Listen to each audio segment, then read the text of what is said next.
ಸಂಕ್ರಮಣ ಅನ್ನುವಂಥದ್ದು ಈ ತುಳುನಾಡಿನಲ್ಲಿ ಏನು ದೈವಗಳಿಗೆ ತಿಂಗಳ ಕೊಡುವಂಥ ಆಚರಣೆಗಳೇನಿದೆ ಅದನ್ನು ಕೂಡ ಕೊಡಬಾರ್ದು ಅನ್ನುವಂಥ ಒಂದು ನಿಷೇಧವನ್ನು ನಿರ್ಬಂಧವನ್ನು ಅಲ್ಲಿರುವಂಥ ವಿಶೇಷ ಆರ್ಥಿಕ ವಲಯದ ಆ ಕಂಪನಿ ಏನಿದೆ ಅವರು ವಿಧಿಸಿರುವಂಥದ್ದು ಇದೀಗ ಬಹಳ ವಿವಾದಕ್ಕೆ ಕಾರಣ ಆಗಿರುವಂಥದ್ದು, ಬಹಳ ಚರ್ಚೆಗೆ ಕೂಡ ಕಾರಣ ಆಗಿರುವಂಥದ್ದು. ಹಾಗಾದರೆ ನಿಜಕ್ಕೂ ಕೂಡ ಅಲ್ಲಿ ಏನು ನಡೀತಾ ಇದೆ ಅನ್ನುವಂಥದ್ದನ್ನು ಮಾತನಾಡೋದಕ್ಕೆ ಸ್ವತಃ ಆ ಒಂದು ಗುತ್ತಿನ ಆ ಮನೆ ಏನಿದೆ ಅದೆಲ್ಲ ಒಂದಷ್ಟು ಪ್ರಮುಖರಿದ್ದಾರೆ, ಅವ್ರ ಜೊತೆ ಮಾತಾಡ್ತೀನಿ. ಸರಿಗ ಯಾವಾಗ ಈ ಒಂದು ಜಾಗಕ್ಕೂ ವಿಶೇಷತೆ ಏನು ಮತ್ತು ಅಲ್ಲಿ ಇರುವಂಥ ದೈವ ಮತ್ತು ದೈವದ ಕಾರಣಿಕದ ಬಗ್ಗೆ ಮಾತನಾಡ್ತಾ ಹೋದರೆ ಏನು?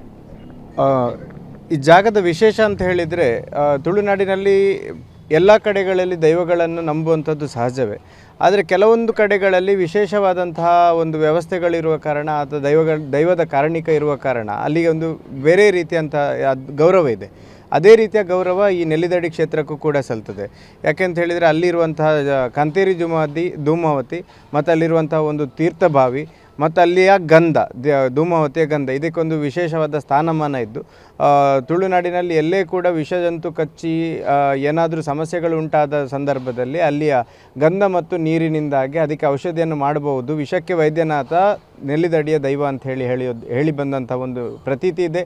ಬಜಪ್ಪೆ ಗ್ರಾಮದಲ್ಲಿರುವಂಥ ಎಲ್ಲ ಮನೆತನಗಳು, ಎಲ್ಲ ಮನೆಗಳು ಕೂಡ ಖಾಲಿಯಾದರೂ ಕೂಡ ಅಲ್ಲಿನ ದೈವದ ಒಂದು ವಾಕ್ಯ, ನಾನು ಈ ಜಾಗವನ್ನು ಬಿಟ್ಟು ಕದಲುವುದಿಲ್ಲ ಅಂತ ಹೇಳಿರುವಂಥ ಒಂದು ವಾಕ್ಯ, ಅದನ್ನು ನೆಲ್ಲಿದಡಿ ಮನೆತನದವರು ಪರಿಪಾಲನೆ ಮಾಡಿಕೊಂಡು ಬಂದಂಥ ರೀತಿ ಇವತ್ತಿನವರೆಗೂ 2006ರಿಂದ ಈಗ 2025ರವರೆಗೂ ಕೂಡ ಅಲ್ಲಿಯ ಸ್ಥಾನಮಾನವನ್ನು ಯಾರಿಂದಲೂ ಆಚೆ ಮಾಡಲಿಕ್ಕೆ ಆಗಲಿಲ್ಲ ಅಂತ ಹೇಳಿದರೆ ಅದಕ್ಕೊಂದು ಏನೋ ವಿಶೇಷತೆ ಇದೆ ಅನ್ನೋದು ಸಹಜವೇ.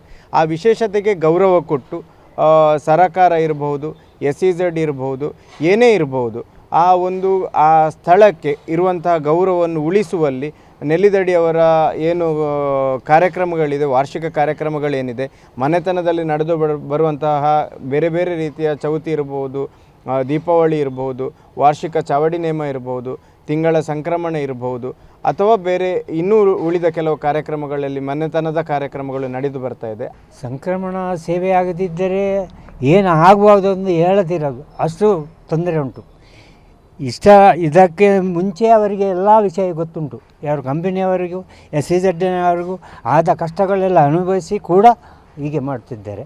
ನಮಗೆ ಅಲ್ಲಿ ನಿಲ್ಲಲಿಕ್ಕೆ ಆಗದಿದ್ದರೂ ಕೂಡ ಸತ್ತರೂ ಕೂಡ ಫಸ್ಟಿಗೆ ಈ ಗಲಾಟೆ ಆಗುವ ಮುಂಚೆ ದೈವ ಹೇಳಿದೆ, ನೀನು ಚಾವಡಿಯಿಂದ ಹೊರಗೆ ಹೋಗಬೇಡ, ನೀನು ನನ್ನ ಚಾವಡಿಯಲ್ಲಿ ಮಲಗು ಅಂತ ಹೇಳಿದೆ. ಅದಕ್ಕೆ ನನ್ನನ್ನು ಏನು ಮಾಡ್ತಾರೆ ನೋಡುವ ನನ್ನ ಮನೆಯನ್ನು ಅಂತ ಹೇಳಿದೆ.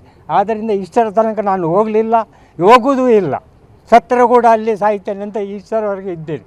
ಈಗ ದೇವರಿಗೆ ಆ ದೈವಕ್ಕೆ ಯಾವುದೇ ರೀತಿಯಾದಂಥ ನಿಮ್ಮ ಆಚರಣೆಗಳಾಗ್ತಾ ಇಲ್ಲ, ಅಲ್ಲಿ ದೀಪ ಇಡುವಂಥದ್ದು ಅದೆಲ್ಲ ಏನು ನಡೀತಾ ಇಲ್ಲ? ಈಗ ನಡೀತಾ ಇದೆ.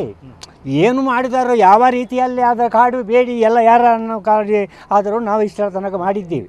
ಇನ್ನು ಮಾಡಲು ಅಸಾಧ್ಯ ಎಂದು ಹೇಳ್ತಾರೆ ಎಲ್ಲರಿಗೆ. ಹೀಗೆ ಭಯ ಹುಟ್ಟಿಸಿದರೆ ಏನು ಮಾಡುವುದು ನೋಡಿ. ಅಲ್ಲಿವರೆಗೆ ಬಂದು ಗೇಟಿನ ಹತ್ತಿರ ನಿಂತು ಅವರು ಕೂಗಿ ಅಲ್ಲೇ ಕೈ ಮುಗಿದು ಹೋಗುತ್ತಾರೆ. SEZನ ಏನು ಮಾಡೋದು? ಎಷ್ಟೋ ಜನದ ಗೇಟಿನವರಿಗೆ ತೊಂದರೆ ಬಂದಿತ್ತು, ಅವರಿಗೆ ಗೊತ್ತುಂಟು. ಆದರೆ ಅವರಿಗೆ ಯೋಚನೆ ಬರುವುದಿಲ್ಲ ನೋಡಿ. ಕಂಪನಿ 2-3 ಸಲ ಬೆಂಕಿ ಬಿದ್ದು ಹೋಯಿತು, ಅರ್ಥ ಆಗುವುದಿಲ್ಲ. ಮತ್ತೊಂದು ಕಂಪನಿ ಒಂದು 10-20 ವರ್ಷ ಬಂದಾಗಿತ್ತು, ಅದು ಕೂಡ ಅವರಿಗೆ ಗೊತ್ತಾಗುವುದಿಲ್ಲ. ನಾನು ಹೇಳಿದ್ದೇನೆ ನೋಡಿ, ಹೀಗೆ ಮಾಡಬೇಡಿ, ಎಲ್ಲ ಹೊಟ್ಟೆ ತುಂಬ ಅವರು ಬಂದ ಕೆಲಸಕ್ಕೆ ಎಲ್ಲೆಲ್ಲಿಂದ ಬರ್ತಾರೆ, ಹೀಗೆ ಮಾಡಬೇಡಿ, ಎಲ್ಲ ಅವರಿಗೆ ಬೇಕಾದ ಸೌಲಭ್ಯವನ್ನು ನಮ್ಮ ದೈವಕ್ಕೆ ಒದಗಿಸಿ ನಿಮಗೆ ಎಲ್ಲ ಸರಿಯಾಗ್ತದೆ, ನಿಮಗೆ ಕಷ್ಟ ಬರೋದು, ನಿಮಗೆ ಒಳ್ಳೆಯದು ಮಾಡ್ತಾರೆ ಅಂತ ಹೇಳಿದರೆ ಅರ್ಥ ಆಗೋದಿಲ್ಲ. ನಾವು ಏನು ಮಾಡಲಿಕ್ಕೆ ಸಾಧ್ಯ ನೋಡಿ. ಕ್ಯಾಮರಾ ಪರ್ಸನ್ ಅಶೋಕ್ ಜೊತೆ ಭರತ್ರಾಜ್, ಏಷ್ಯಾನೆಟ್ ಸುವರ್ಣ ನ್ಯೂಸ್, ಮಂಗಳೂರು.